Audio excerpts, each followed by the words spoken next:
Hello दोस्तों, welcome back to your favourite channel Forex Blaster. मैं हूं आपका होस्ट अभी। जी बात कर लेते हैं जी आज के दिन की। बहुत ही इवेंटफुल डे रहा, बहुत ज़्यादा हैपनिंग दिन रहा।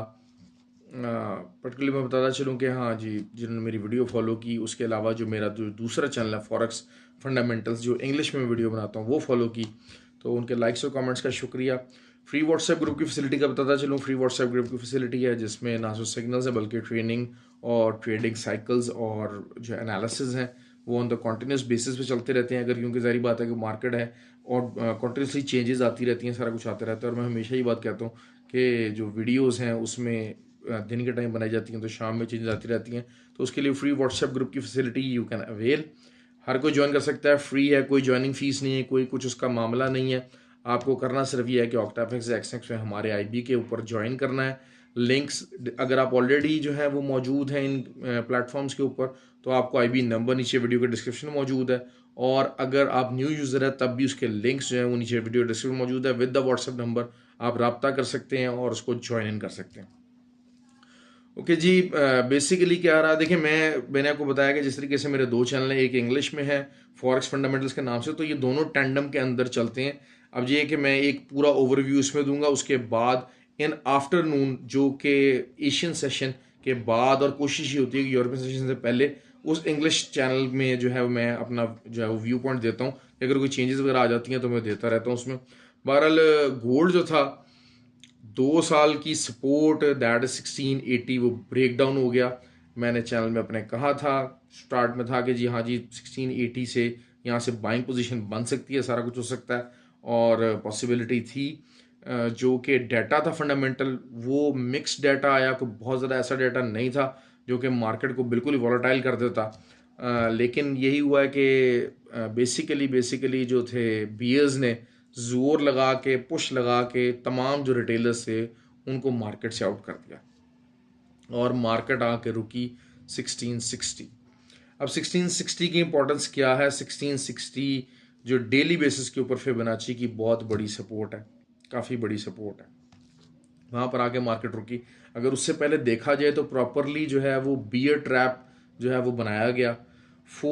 दो जो थी ना 4 आवर्स कैंडल, वो बुलिश फॉर्म हुई और both of them were Doge, और एक जो थी उससे दूसरी जो बनी वो उससे भी ज़्यादा स्ट्रॉन्ग डॉजी बनी, और पूरा एक बियर ट्रैप क्रिएट किया गया। और उसके बाद बियर्स ने वहाँ पर जोर मारा और तमाम जो रिटेलर्स थे उनको सफ़ा हस्ती से मिटा दिया। लेकिन बात ये होती है कि यहाँ पर बार बार ये बात आ जाती है कि स्टॉप लॉस की इंपॉर्टेंस, स्टॉप लॉस की इंपॉर्टेंस। मैं मुझसे जिसने पूछा, मैंने कहा जो आज का लो लगा उस टाइम के ऊपर तकरीबन को 1680 लगा, तो मैंने कहा 20 पिप्स नीचे रख के आप अपनी, अगर आपको बाइंग लेनी है तो लीजिए। क्योंकि I was of the opinion, अगर आप जो है मेरी फॉरेक्स फंडामेंटल की वीडियो देखेंगे तो मैंने क्लियर बता दिया था कि 1680 जो है वो रीटेस्ट होने के लिए जा रहा है, क्लियर चांसेस आर देयर। और डाटा से मुतल्लिक, और जब क्योंकि जापान का डाटा आया, ऑस्ट्रेलियन डॉलर का डाटा आया, ऑस्ट्रेलिया का डाटा आया, न्यूजीलैंड का डाटा आया, all were negative, all were negative.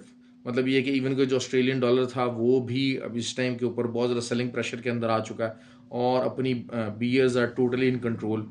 जो बायर्स जितने थे वो सारे वो उड़ चुके हैं बेसिकली, क्योंकि वहाँ का जो जॉब डाटा था दैट वाज वर्स्ट एवर। उसके अलावा जो है वो बैंक ऑफ जापान का जो डाटा था वो भी जो है ट्रेड डेफिसिट काफ़ी ज़्यादा आया, जिसको मैं कवर कर चुका हूँ, जिसकी वजह से बैंक ऑफ वो भी थोड़ा सा ज़रा जैसे कहा जाए कि जितना बेरिश होना चाहिए था उतना हुआ नहीं। ऑल्दो कि मैं ऑन द कॉन्ट्री बताता जा रहा हूँ कि DXY is bound for a correction. Correction होगी, रिट्रेसमेंट होगी, क्योंकि 106.5 का एरिया एक दफ़ा रीटेस्ट होना ही होना है, जिसको मैं अभी फोर्सी देख रहा हूँ। उस तनाजुर को अगर हम देखते हैं तो फिर उसमें यूरो जो था, euro remained very stable. Basically इसमें एक और चीज़ भी आई कि जो रशियन ट्रूप्स की जो है वो आई कि जनाब रशियन ट्रूप्स जो हैं वो छोड़ छोड़ के भाग रहे हैं और सारा कुछ हो रहा है, और यूक्रेन में काफ़ी जो है ना रशिया मुश्किलात का शिकार है। तो ऑयल और जो गोल्ड दोनों जो थे वो ये रशिया की इन्वेजन की वजह से, यूक्रेन की इन्वेजन की वजह से काफ़ी ज़्यादा बुलिश हुए हुए थे। तो वो जो चीज़ें हैं वो भी मार्केट के ऊपर बहुत ज़्यादा इम्पैक्ट पड़ा, और euro proved very strong. Basically मैंने जिस तरह वीडियो में कहा था कि यूरो जोन हैज़ डिसाइडेड कि हम 75 बेस पॉइंट इंक्रीज करेंगे, काफ़ी इसके चांसेस हैं, तो इसकी वजह से यूरो रिमेन स्ट्रॉन्ग, और यूरो की जो हमारी बाइंग की जो कॉल्स थी वो अच्छी रहीं, और वही जो 50-60 पिप्स का टारगेट था वो हमारा पूरा होता रहा। जो बहुत सारे लोग जिन्होंने सेलिंग की थी उसके जापान के उसमें न्यूज़ के बाद, तो वो भी थोड़ा सा जो है ब्रेक इवन पर है या कुछ थोड़ा बहुत प्रॉफिट उन्होंने निकाला होगा। लेकिन असल चीज़ यही है कि अब गोल्ड क्या करेगा, this is the thing. Gold इस टाइम के ऊपर अपनी बहुत ही बड़ी सपोर्ट, आप समझ लीजिए कि डेली के ऊपर फिबोनाची की जो सपोर्ट है दैट इज 1660, और इसकी जो इमीडिएट रेजिस्टेंस है, मैं इसको बहुत ज़्यादा हैवी रेजिस्टेंस नहीं कहूँगा, मुझे उम्मीद है कि सुबह के सेशन में ही ये शायद इस रेजिस्टेंस को तोड़ दे।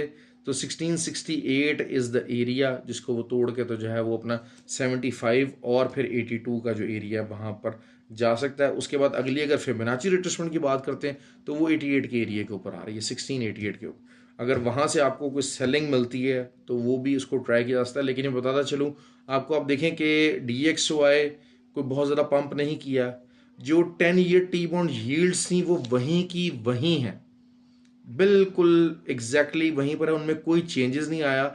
नॉर्मली यही देखा गया कि गोल्ड जब डाउन जाता है तो फिर 10 ईयर टी बॉन्ड यील्ड्स जो होती हैं वो अप जाती हैं, उनमें कोई इंक्रीज नहीं है। तो जिसकी वजह से this is such a considered to be such a huge manipulative move कि मैं अभी तक जिसको कहते हैं ना कि फिलहाल इसको बाय नहीं कर पा रहा। नेक्स्ट वीक के अंदर जारी बात आफ्टर द रेट चेंज, या जिस दिन रेट चेंज होना उस दिन तो मैं इसको जरूर कंसिडर करूंगा कि हाँ अब ये मूव आना बनता है। लेकिन आज के दिन अभी तक बहुत सारी जो इसकी जो सिनेरियो बिल्ड हुआ है that is something very very tricky actually. मैं यहाँ से एक अच्छा पुल बैक देख रहा हूँ, क्योंकि बात वो ये कि अगर ये 1660 से नीचे क्लोजिंग दे जाता तो फिर शायद जो डिफरेंट एरिया होता और वो फिर 1648 और जो है वो 35 की तरफ मूव कर जाता ये एरिया। लेकिन ये कि अभी इस टाइम के ऊपर इसका उस एरिया की तरफ जाना, क्योंकि एक्स्ट्रा ऑर्डनरी को वॉल्यूम नहीं लगा, वॉल्यूम इज देयर लेकिन बहुत एक्स्ट्रा ऑर्डनरी वॉल्यूम जो कि एक बहुत बड़ी, जो कि 2 साल पुरानी सपोर्ट को तोड़ने के लिए रिक्वायर्ड है, मैं अभी तक उसको नहीं देख रहा कि जो है ना वो ये इस तरह से मूव हुआ है। बहरहाल मैं जो है वो बाय समझता हूँ कि थोड़ी बहुत आप इसको रिट्रेसमेंट ले सकते हैं। रिट्रेसमेंट बाय होगी कि थोड़ा बहुत जारी बात है उसको RSI भी न्यूट्रलाइज करने के लिए 120 30 40 पिप्स निकल सकते हैं। और मैं बात ही हमेशा करता हूँ कि इंट्रा डे के अंदर स्टॉप लॉस और जो है वो 60 70 पिप्स 80 पिप्स को आप इजी मत लीजिए। It's a huge kind of an earning intraday के पॉइंट ऑफ व्यू से। हम लोगों का मसला ये है कि हम इंट्रा डे ट्रेडिंग करना चाहते हैं लेकिन इंट्रा डे के मैकेनिज्म को समझते नहीं। मैं अपने व्हाट्सएप ग्रुप में, फ्री व्हाट्सएप ग्रुप है, बार बार समझाता हूँ कि स्टॉप लॉस लगाइए, पेशेंस अख्तियार कीजिए, but people are not willing to listen to that. और उसके बाद जब अपने अकाउंट्स वॉश हो जाते हैं, सारा कुछ हो जाते हैं, तो फिर परेशान होते हैं और फिर कहते हैं कि यार ये काम ठीक नहीं है। आप जो अपने बेसिक्स को और अपना जो कि एक सिस्टम क्रिएट किया होता है उसको आप जब छोड़ते हैं, उससे वॉयलेट करते हैं, तब आप मसले मसाइल में पड़ते हैं। बहरहाल कल के लिए मैंने बताया कि इनिशियली आप उसको गोल्ड को आप बाय कर सकते हैं, लेकिन बाद में वही बात है कि 1692 कैन बी द एरिया जो कि बहुत एक ह्यूज सेलिंग एरिया बन सकता है दोबारा से। और जो है वो आप इसको जो है वहाँ से सेलिंग की तरफ ही देखें। और आइडियली तो यही है कि आप इसको वेट करें, बाइट इट आउट। अगर आप सेलिंग करना चाहते हैं तो ऊपर से आप सेलिंग करें, लेकिन ये कि आपको बाइंग भी रिट्रेसमेंट में अच्छी मिल सकती है। शुरू के पूरा का पूरा सेशन स्कैल्पिंग के तौर पे भी आपको अच्छा बाय दे सकता है, क्योंकि 1660 की सपोर्ट को तोड़ने के लिए बियर्स को और ज़्यादा मेहनत रिक्वायर्ड है, ये मैं बताता चलूँ आपको। दूसरी बात, क्योंकि बुल स्टेप इन हो चुके हैं और रिटेलर अब इस टाइम पे सेलिंग में बैठ गए कि जनाब बस अब गोल्ड तो गया और शायद 1600 का टारगेट आने वाला, लेकिन ऐसा नहीं होगा। आ सकता है, आएगा, लेकिन स्लो एंड स्टेडी टाइम के साथ साथ चीज़ें जाती हैं। मार्केट ऊपर नीचे होकर जाती है। इंट्रा डे के मुताबिक हमें कोई फ़र्क नहीं पड़ता मार्केट कहाँ जाए, चाहे ऊपर जाए चाहे नीचे जाए, we have to get our profits. एक आधा SL हिट हो जाना इट्स समथिंग वेरी नॉर्मल, लेकिन अगर आपने 1610 से और 1710 और 1720 से ट्रेडें लगाई हुई विदाउट SL, और अब आप आके कह रहे हैं कि जी मेरा 1680 के ऊपर या 75 के ऊपर SL हिट हो गया तो मैं बड़ा जो है ना तबाही मच गई है, तो इट इज़ योर मिस्टेक, ना कि जो है वो मार्केट की इसमें कोई गलती नहीं है, इसमें गलती आपकी है। आपका अकाउंट लिक्विडेट हो गया तो इसमें गलती आपकी है, आपने ओवर ट्रेडिंग की है, आपने चीज़ों को नहीं समझा, आपने अपने डिसिप्लिन को फॉलो नहीं किया। This is your mistake. Scalping करना चाहते हैं तो स्कैल्पिंग का SL भी छोटा ही होता है, स्कैल्पिंग के पॉइंट्स भी छोटे ही होंगे। खैर ये बातें जो हैं वो हम लोग अपने व्हाट्सएप ग्रुप में सिखाते रहते हैं, चलती रहती हैं, रूटीन के साथ ये मामलात कंटिन्यू रहते हैं। यूरो का बताता चलूँ, यूरो बाय कीजिएगा 1.008 तक का टारगेट बड़ा आसानी से कल अचीव होना चाहिए, हो जाएगा, मसला कोई नहीं है। 0.996 पे आ जाए, 994 पे आ जाए, it will be a lovely buying opportunity. I am telling you that. बड़ा मुश्किल है कि जनाब इतना नीचे आए, लेकिन ये कि it will be a very good buying opportunity. Oil का मैं कितने अरसे से आपको, 4 दिन हो गए, 4 दिन से मैं लगातार कह रहा था कि ये 90 को ब्रेक किए बगैर 84 का टारगेट इसका अचीव होना चाहिए। 84 को इसको रीटेस्ट करना चाहिए, रीटेस्ट करना चाहिए। 84 का टारगेट हमारा हिट हो गया है। मैं, अब लोग मुझसे पूछते हैं जी बाय या सेल। मैंने सिंपल सी बात की थी, कल मैंने वीडियो में बात की थी कि ये 89 से अबव का जो एरिया है वो सेलिंग एरिया है, और मेरे नज़दीक, और 81 से लेके 80 या 81.5 या 82, ये एरिया मेरा बाइंग एरिया है। तो आप अगर इसके दरमियान में कुछ भी करना चाहते हैं तो it has to be scalping, उसके अलावा कुछ नहीं है। आप इसको बाय या सेल में दरमियान में आप बैठ सकते हैं, क्योंकि इधर वे ये निकल जाएगी। लेकिन आपको वही बात है कि अगर आप इसमें फंसते भी हैं तो आपको होल्ड कर जो है वो करना पड़ेगा, आपको होल्ड करना पड़ेगा। 84 की अच्छी सपोर्ट है, 84 एक स्ट्रॉन्ग सपोर्ट है ऑयल के लिए, क्रूड ऑयल के लिए। लेकिन वही बात है कि बहुत ज़्यादा एडवाइजेबल नहीं है कि यहाँ से अगर 84 से उठ के मार्केट जो है 90 पे चले विदाउट एनी फंडामेंटल कोई ना कोई मामला होने के बावजूद। यूएसडी जेपीवाई, मैं बार बार ये बात कर रहा हूँ कि इट इज़ बाउंड, कि जनाब जो है ना वो कहीं ना कहीं इसको 140 को एक दफ़ा रीटेस्ट करना पड़ेगा। अब मिक्स डे रहा, बहुत कम वॉलेटिलिटी रही, जैसा कि नॉर्मली स्पेयर में होता है। $1 के अंदर अंदर की मूवमेंट थी, तो लेकिन ये कि कल एक्सपेक्टेड है कि अच्छी मूवमेंट आ सके। 143.80 का जो है वो एक अच्छी रेजिस्टेंस मौजूद है। अगर 144.2 के पास भी अगर आपको मिलता है तो एक अच्छी सेलिंग अपॉर्चुनिटी आपको देगा, और उसमें जो आपका TP1 होगा 143.7 तो होगा ही होगा, 142.7 ये तो होगा ही होगा। तो यहाँ पर, यहाँ तक आने के इससे बहुत ज़्यादा चांसेस है। कोई ऐसी मेजर मूवमेंट की एक्सपेक्टेशन नहीं है, क्योंकि DXY विल कम डाउन, और जो है ना वो इतना कोई बहुत ज़्यादा फ्रूटफुल किस्म की जो है ना वो उसकी इन्वायरमेंट नहीं है। हेडविंड सामने मौजूद हैं, DXY नीचे आने के काफ़ी ज़्यादा चांसेस है। USD JP GBP USD, मैंने भी बात की थी कि जो बेसिकली सपोर्ट है हमारी 1.13 और 1.14, ये टूट नहीं रही है, ये टूट नहीं रही। ऑल्दो कि वही बात है कि नंबर्स आए, डाटा आए, इतना कोई अच्छा डाटा नहीं था, लेकिन उसके बावजूद भी ये जो करेंसीज हैं ये काफ़ी ज़्यादा नीचे आ चुकी हैं। तो या तो ये कि DXY 114.15 के ऊपर चला जाए, तब जाके ये एरियाज टूटेंगे। अदरवाइज अगर DXY ऑसिलेट ही करता है, 110.4 को ब्रेक नहीं कर पाता, तब तक ये एरिया और ये सपोर्ट यूरो की भी और USD GBP की, ये दोनों मौजूद रहेंगी अपनी जगह पर। और बुलिश पैटर्न बनता जा रहा है यूरो का भी और GBP का भी। तो ब्रेकआउट का इंतजार है। ब्रेकआउट बेसिकली क्या होता है? ब्रेकआउट इसका जो यूरो का है वो 1.02 का है, या 1.019 का एरिया कह लें कि जिसका ब्रेकआउट है। अगर इससे ऊपर कोई डेली क्लोजिंग आ गई तो this means that it will go बिजर्क, और काफ़ी अच्छा आपको प्रॉफिट देगा इन द लॉन्ग रन। इसी तरह USD GBP है 1.20 का जो है ना, इसका एक काफ़ी हैवी किस्म का जो है वो रेजिस्टेंस मौजूद है। अगर इसको ब्रेकआउट कर देता है तो एक बहुत अच्छी आपको जो है वो अर्निंग वहाँ पर मिल सकती है। ऑयल का भी मैंने आपको बता दिया, उसका मैंने बता चलिए। बेसिकली मैं हमेशा आपको फोकस करता हूँ कि अपने आप को ऑर्गेनाइज कीजिए। आप पूरा दिन बैठिए, देखिए कि हाँ आप मार्केट से चाह क्या रहे हैं। मैं बार बार बात ये कर रहा हूँ कि विदाउट एसएल ट्रेड करना इतनी बड़ी गलती है जिसकी कोई हद नहीं है। एसएल के बगैर trading is something you are sitting, कि आप बॉम्ब के ऊपर बैठे हुए हैं और इंतज़ार कर रहे हैं कि वो कब एक्सप्लोड हो जाए। विदाउट एसएल ट्रेड नहीं की जाती। दुनिया का बड़े से बड़ा ट्रेडर भी विदाउट एसएल ट्रेड नहीं करता, नहीं करता, नहीं करता।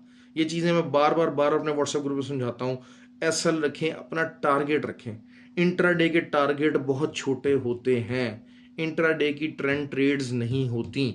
अगर आपने ट्रेंड ट्रेड लेनी भी है तो आप 2 ट्रेड लेंगे। एक ट्रेड जो है वो आप अपने जो जैसे ही कोई 60-70 पे 80 पे आएंगे उस पर क्लोज कर देंगे। जो दूसरी ट्रेड है उसको आप जो है वो एंट्री पॉइंट के ऊपर कर देंगे, ताकि अगर वो वापस भी आता है तो आपको लॉस नहीं होगा। और अगर आप कहते हैं कि जनाब ठीक है जी इसको जाने दें 200-300 पिप्स, तो जाने दीजिए, लेकिन उसी कंडीशंस ये होंगी। मैं बार बार ये बेसिक चीज़ें समझाता हूँ, लेकिन जब भी हम इस चीज़ से वॉयलेट होते हैं और उसके बाद हम परेशान होते हैं। क्योंकि मार्केट है, मार्केट कहीं भी जा सकती है। बड़े से बड़ा ट्रेडर भी जो है उसका भी ये जो बात करते हैं ना कि जी हाँ जी हमारा कोई 99% सक्सेस रेट है, नेट सक्सेस रेट है, यकीन कर लें ऐसा कुछ नहीं है। मार्केट के अंदर ऐसा कुछ नहीं है। बड़े से बड़े जो ह्यूज ट्रेडर भी हैं वो भी कहते हैं जी हमारा 70% सक्सेस रेट है। अब 70% सक्सेस रेट का क्या मतलब है? 10 ट्रेडें लगेंगी, 7 ट्रेडें प्रॉफिट में जाएंगी, 3 लॉस में जाएंगी। जो 3 लॉस में जाएंगी वो जो 3 प्रॉफिट में गएंगी उसको खा जाएंगी। तो एक्चुअली आप जो सिर्फ 40% जो कि अपनी ट्रेड्स हैं उसके ऊपर प्रॉफिट कमा के घर लेके जाएंगे, बाकी आप ब्रेक इवन सेटल ही करेंगे। तो ये चीज़ें, ट्रेडिंग का पैटर्न समझें, ट्रेडिंग को ऑर्गेनाइज करें अपने आप को। ट्रेडिंग इस चीज़ का नाम नहीं है कि आपने बस ट्रेड ली विदाउट एसएल बैठे हुए हैं, हाथ पे टांग रख के और जनाब चिल मार रहे हैं, ऐसा कुछ नहीं है। अपने आप को ऑर्गेनाइज करना बड़ा ज़रूरी है इस ट्रेडिंग की फील्ड में। अपने आप को सीखना, लर्न करना, अपने आप को डेवलप करना, इट इज़ वेरी इंपॉर्टेंट। मैं वही बात कर रहा हूँ कि मैं फ्री व्हाट्सएप ग्रुप के अंदर बार बार ये चीज़ें सिखाता हूँ, समझाता हूँ, लेकिन उसके बावजूद people want to learn it hard way. और वो हार्ड वे क्या है? अपना अकाउंट जो है वो बेड़ा गर्क करवाएंगे, अपने अकाउंट एसएल लगाए बगैर जो है वो अपना तिया पांचा करवाते हैं। मैं बात कर रहा हूँ कि आपने 4 एसएल भी अगर आपके हिट हो जाते हैं तब भी वो बेहतर है, क्योंकि आपका अकाउंट वॉश नहीं होगा। 4 एसएल का मतलब है कि just 20% of your portfolio, that's it. उसके बावजूद भी 80% of portfolio remains intact. So that's is a huge probability कि आप जो है वो कर सकते हैं। और बात भी होती है 1-2 एसएल जब अगर हिट हो जाए तो फिर take a break, stay away from the computer. अपने कंप्यूटर से दूर हो जाएं, वॉट एवर फ़ोन पे कर रहे हैं, आईपैड पे कर रहे हैं, दूर हो जाएं, इन चीज़ों से दूर हो जाएं और चीज़ों को अपने आप को रिलैक्स कीजिए। अब मार्केट रोज़ खुली है भाई, मार्केट रोज़ खुली है। इंट्रा डे में मेरी तरफ से आज जो है वो गोल्ड, मैं मार्केट के अंदर नहीं हूँ इस टाइम पे, मेरी ट्रेड ओपन नहीं है गोल्ड की। गोल्ड 1400 पे बंद हो जाए, मेरी सेहत पे क्या असर पड़ रहा है? मेरा पोर्टफोलियो सलामत है। मैं ये सोच के परेशानी हूँ कि यार हो मैं सेलिंग में होता तो मेरा इतना प्रॉफिट था, निकल गया तो जाने दो यार, प्रॉफिट रोज़ कमा लेंगे आप। ये चीज़ पेशेंस अपने अंदर डेवलप कीजिए, लेकिन जब मौका हो तो फिर उस मौके को छोड़िए मत। और कल गोल्ड का मैंने बता दिया एक अच्छा मौका आपको मिल सकता है, buying and selling both ways, क्योंकि काफ़ी प्रेडिक्टेबल किस्म का सिनेरियो बन चुका है। गोल्ड का अनप्रेडिक्टेबिलिटी नहीं है। क्यों? क्योंकि बीयर्स अपनी मूव चल चुके हैं। अब कल का सारा दिन ज़्यादा रिटेलर्स के हाथ में ही रहना है। बीयर्स ने अपनी एक मूव चल ली है, बुल्स को उड़ा के फेंका। Bulls has to step in to save the day for themselves. Okay जी, ख्याल रखें, हैव अ गुड डे।